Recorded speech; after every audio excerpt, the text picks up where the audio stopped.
And now Captain Contributor explains preparing for enrollment. When benefits meetings roll around each year, many people would rather be doing anything else. The fact is, a lot of people don't fully understand their benefits package and blindly make important healthcare choices. This year, challenge yourself to do a little preparation so you can make the best possible decisions for you and your family. Here are some questions to help you get prepared. How has my medical coverage changed from last year? It's important to know how your medical coverage has changed. You may sign up for a plan without realizing your network of doctors and healthcare providers has changed, or the deductible is higher than last year. To make sure this doesn't happen, take a look at your current plan to see if it still meets your needs, or if a different plan would work better. Then determine if the plan you want fits your budget. Be sure to pay attention to how much the plan costs each month and how much you have to pay for deductibles and copays when visiting the doctor. Also, make sure all of your medications are covered. What are out-of-pocket medical costs? Out-of-pocket medical costs are expenses you have to pay that are not covered by your insurance. Be sure you have a good understanding of these costs. For example, how much does your healthcare plan cost each month? Do you have a copay when you go to the doctor? How much is your deductible, which is the money you have to pay before your insurance starts covering your medical expenses? This will help you identify which additional benefits you'll need to supplement your healthcare insurance and cover those costs. Which leads us to the next question. Is there anything available to help cover medical costs outside of insurance? Some plans offer a flexible spending account or health savings account.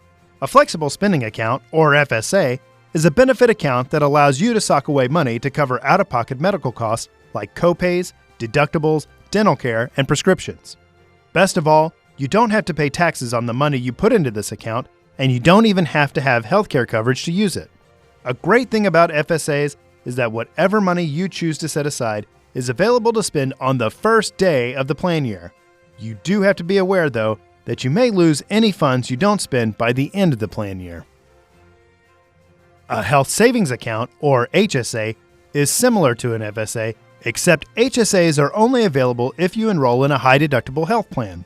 An HSA allows you to save money to cover deductibles, dental visits, and other out-of-pocket medical costs. Plus, you don't have to pay taxes on the money you save in this account either. Unlike FSAs, though, HSA contributions roll over to the next year, so you won't lose any money if you don't spend it all by the end of the plan year. With both accounts, you use the money tax-free for qualified healthcare expenses. How much coverage do I need, and how much money should I set aside? This is one of the most commonly asked questions, and the answer is different for each person. First, it's a good idea to look at what you spent last year, including doctor visits, prescriptions, and dental and vision expenses.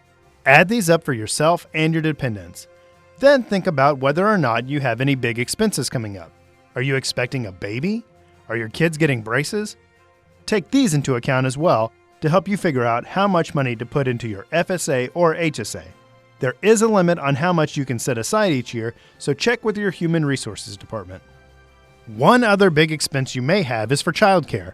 Many employers offer a Dependent Care FSA, also known as a DCAP, which allows you to set aside money before taxes to pay for care expenses while you're working for children through age 12 and adult dependents. Making sure you have the answers to these questions can help you have peace of mind knowing that you made the best decisions for you and your family. If you still have questions, be sure to talk to your HR representative.